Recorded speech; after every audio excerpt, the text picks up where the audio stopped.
What justice is there for Albert who can no longer breathe? No one asked me to come here this morning.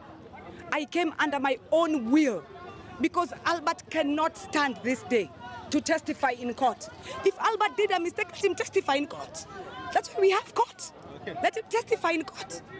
But what happened between here and Homa Bay, only Albert can tell us. And unfortunately, as I've said, dead bodies tell no tales. How low was the bar for us to vote an ICC suspect? Yes.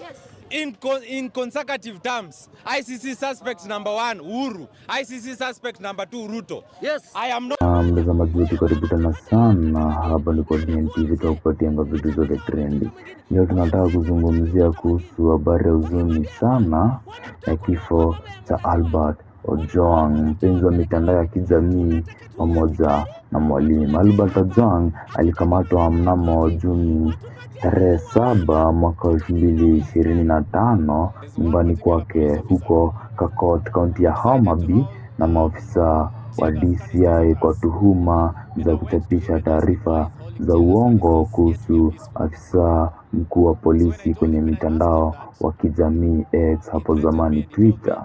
Alihamishwa kituo cha polisi cha Central jijini Nairobi na mnamo Juni tarehe 8 familia ya Ojwang ilifika kituoni hapo ili kumfuata, lakini walijulishwa kuwa amefariki dunia na polisi walisema alijiumiza kichwani kwa kugonga ukuta wa seli na alikimbizwa hospitalini ya Mbagathi ambapo alithibitishwa kufariki dunia. Hata hivyo, picha za mwili wake zilionyesha majeraha makubwa ya kichwa na mdomo uliojaa damu, jambo lililosababisha wasiwasi kuhusu sababu halisi ya kifo chake.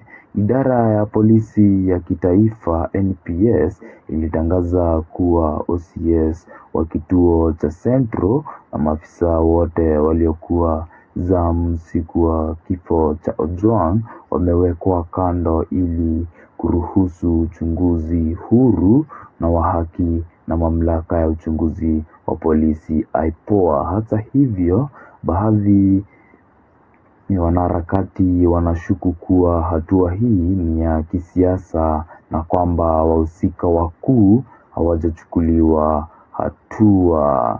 Wanaharakati wa haki za binadamu kama vile Hussein Khalid wa Voco Africa na Uma Paul Oyao wa Amnesty Kenya wamesema kuwa kifo cha Ojwang ni uthibitisho wa ukiukaji wa haki za kiraia na uhuru wa kujieleza. Wameitaka IPOA kutoa ripoti yake kwa umma na wahusika ili wachukuliwe hatua za kisheria. Familia ya Ojwang kupitia wakili wao imesema kuwa mwili wake ulionyesha aliteseka kabla ya kufa na kwamba wanataka haki na uwazi katika uchunguzi huu. Kifo cha Ojwang kimechochea maandamano jijini Nairobi ambapo waandamanaji walikamatwa na polisi na wengine kutumika gesi ya kutoa machozi. Wanadai kuwa serikali inavunja haki za msingi